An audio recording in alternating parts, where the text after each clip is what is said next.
Want a workout that builds muscle endurance, improves rate of force development, and boosts both your aerobic and anaerobic fitness? All with just your body and a slam ball. Then this resistance-based interval session is for you. When you start this type of training, we can start with a 1-to-1 work-to-rest ratio, where you work for a set amount of time, and then during your rest break, you're going to rest for the exact same amount of time before you do your second round. Use your formulas to calculate age predictive maximal heart rate to gauge your intensity. Having a basic level of aerobic endurance, jogging, cycling, or steady state cardio will make these intervals more effective.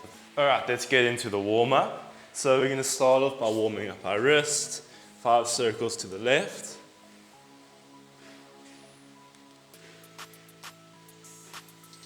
Five to the right.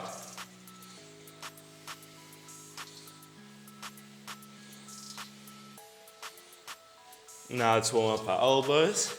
So get into a quadruped position, elbows sent to the side, back, up, 5 each side.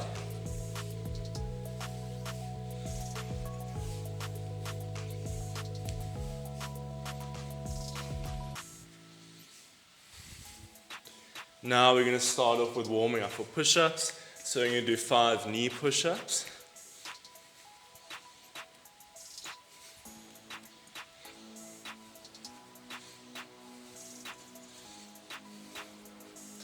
And now let's do 3 regular push-ups.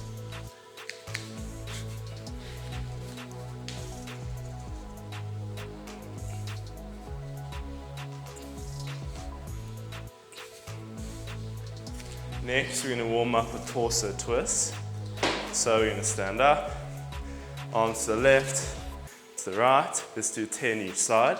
So that's 1. Look behind you at the bottom, at the end of the movement. Okay, now we're going to do hip circles.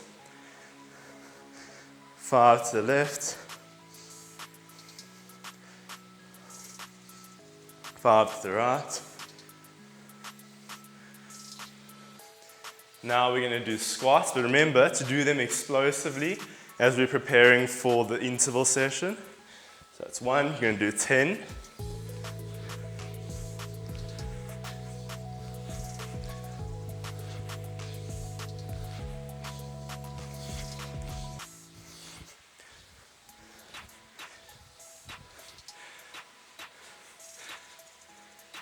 Okay, now we're going to do slam balls. So take a weight, which is a little bit lighter, and we're going to potentiate. So we're basically going to prepare for slam balls with the actual exercise itself at a light intensity. So let's go for about 5.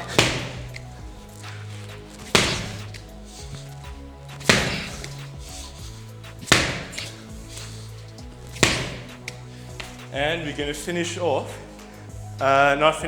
We still have to do the lunges. So we're going to start with our left leg in front of us, right arm go overhead, and step back up. Let's do 5 each side.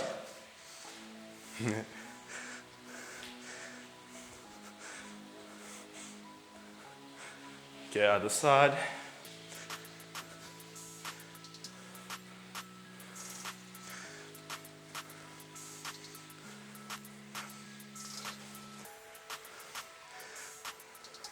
And we're going to finish off with a potentiate set again with high knee raises to potentiate for the intensity. I'm going to start off light and then gradually build up to fast. About 10-ish light and about 10-ish fast.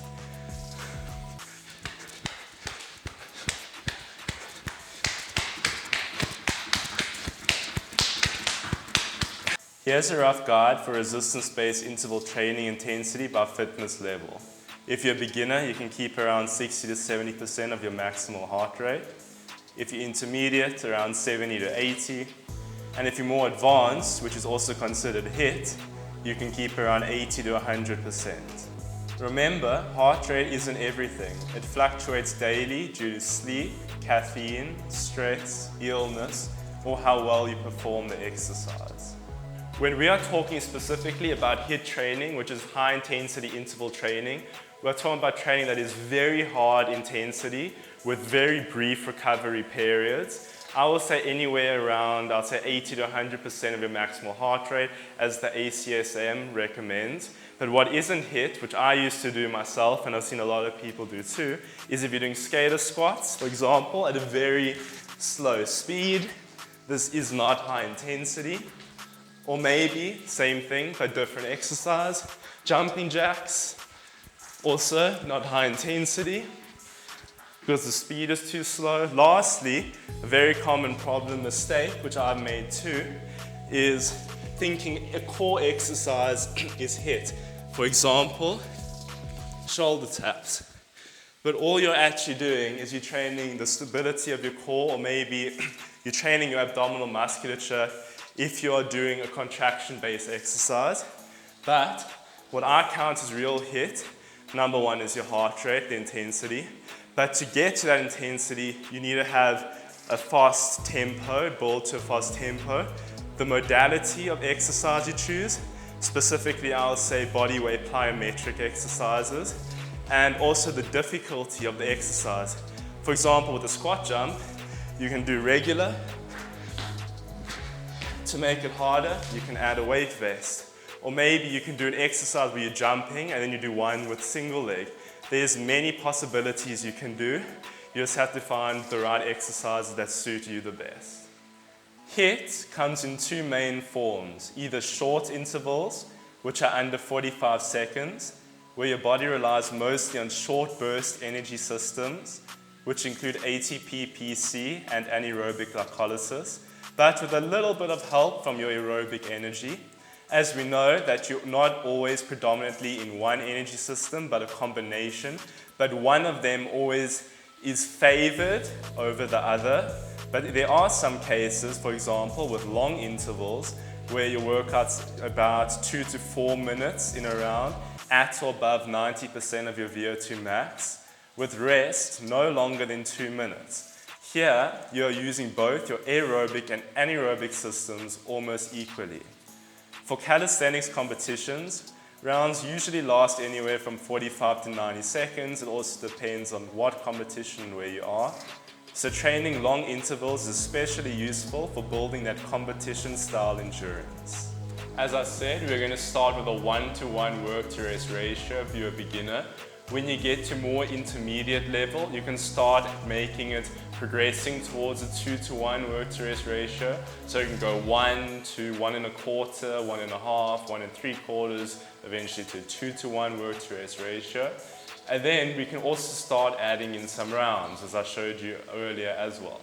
And to finish off, we can, if you're more advanced, what we can start doing is build up to a 3-to-1 work-to-rest ratio, as well as increasing the tempo of the exercise, or we can make the exercise harder itself. If you're a beginner, you can do around 2 rounds, intermediate 3 rounds, advanced 4+ rounds.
Alright, that was round 1. Whew. So now I'm gonna have 1 minute of rest, but that's how long it took me to do it, just 2 minutes, 15 seconds, but we'll just do 1 minute. Whew. Use this time to catch your breath. When you can, so it's okay, breathe through your mouth, but as you start recovering, start trying to do nose breathing. Going 4 seconds in, through your diaphragm, and then 8. You can start aiming for 8. If you can only do 4, that's fine. So it's like, and gradually make your exhale longer. Okay, my rest time is almost done. Okay. Okay, let's get the second round going.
Second round. I forgot to start my timer, so I'm going to assume it's 2.5 minutes. Give around 1 minute, 15 seconds of rest.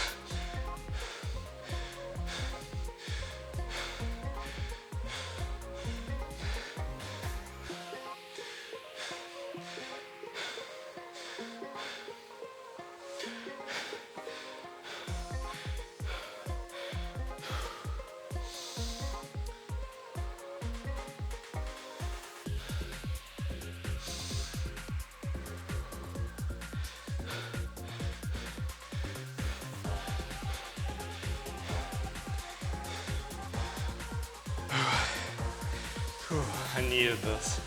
when you're doing HIIT or interval training, you actually want to have longer rests. But because we're not specifically doing HIIT, we're doing more the longer duration, as I explained at the beginning, the energy systems we use is slightly different. The other's more ATP, PC. This one, we're going more into anaerobic glycolysis as well as a bit of aerobic metabolism as well for energy production. So if we decrease the rest breaks, we're actually allowing some of those adaptations to happen. One more round. Whew.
You'll definitely feel your lungs burning.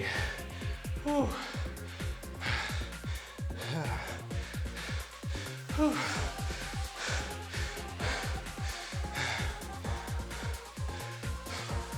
Breathe into your nose when you can.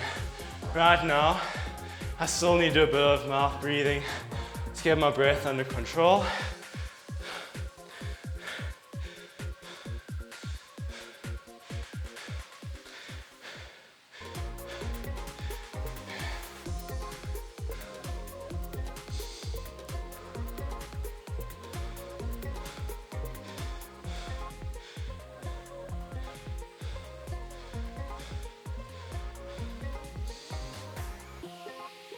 I'm sure you guys can see big difference between the HIIT you see online versus this can even be under HIIT depending on your fitness level. For me, this is This cardio, like vascular, it's always a bit of a weakness. So for me, this is probably on the higher end of interval. But if you're very unfit, or if you're very fit, depending how you structure your workout, you definitely can get this in to type of HIIT if you get your heart rate above a certain round. I'm sure you see a lot online where you just see people doing HIIT, where they throw a punch, or they do like a squat, knee tap, but I'm sure you guys can see what real HIIT is, or interval depending, versus proper HIIT or interval. We're going to finish off with a cool down, so we're going to start with jogging on the spot. It's going to be a good way to get your heart rate down.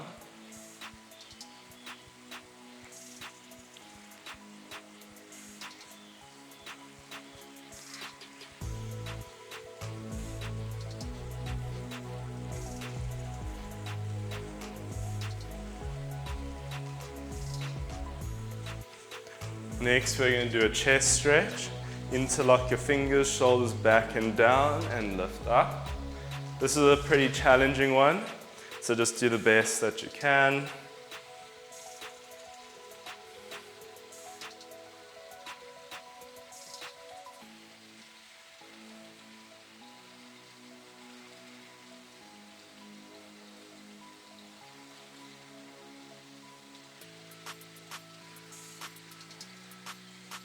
Now we're going to go into down facing dog, not down facing dog, we're going to be doing child's pose. Bring your arms to the left, stretch down, breathe in for 4 seconds, hold your breath a bit, and then breathe out for about 7 to 8 seconds.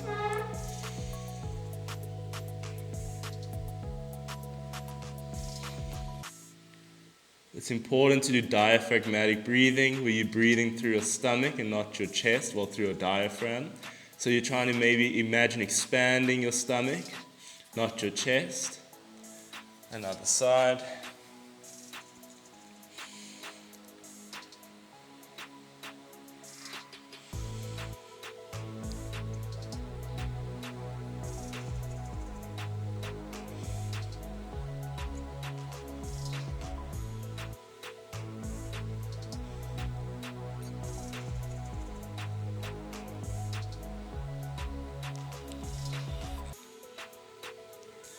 Now we're going to do standing forward fold. So it's important, lead with your chest. So keep legs straight, chest up, anterior pelvic tilt. If it feels too tight, you can do nerve flossing. If not, you can just hold.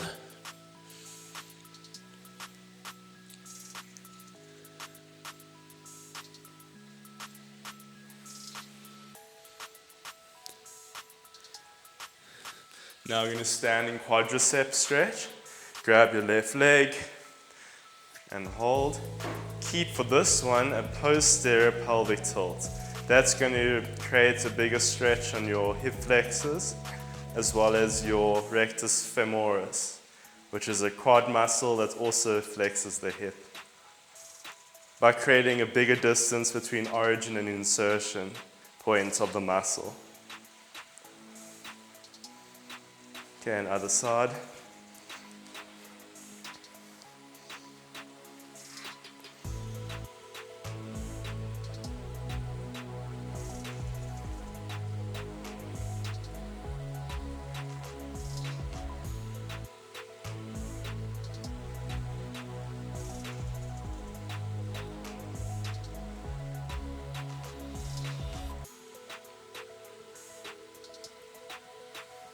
Now we're going to do kneeling hip flexor stretch.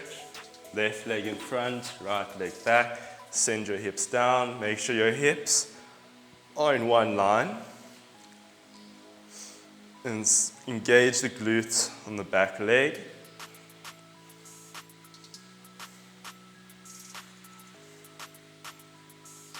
Very important, do not twist your hip left or right, but keep it straight in one line. And the same thing, also posterior pelvic tilt. Okay, right leg.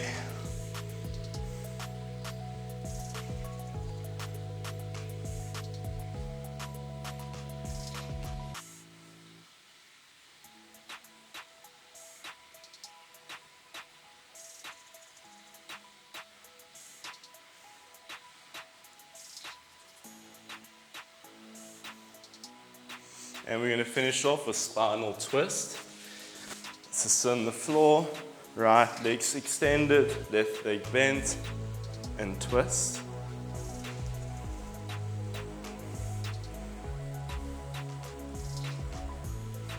Oh, my mistake. It's the other way.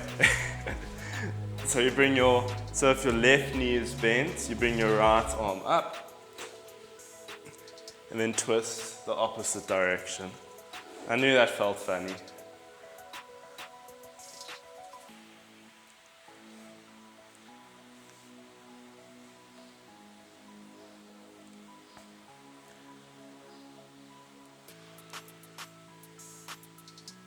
Okay, other side. So now left leg straight, right knee bent, left arm over right knee, arm back, and twist.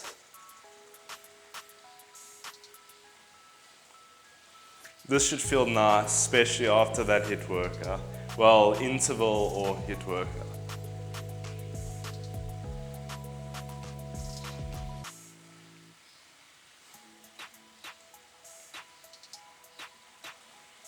Thanks for watching my video. Please hit the like button, subscribe, and turn on post notifications if you want to see any more calisthenics or resistance-based workouts.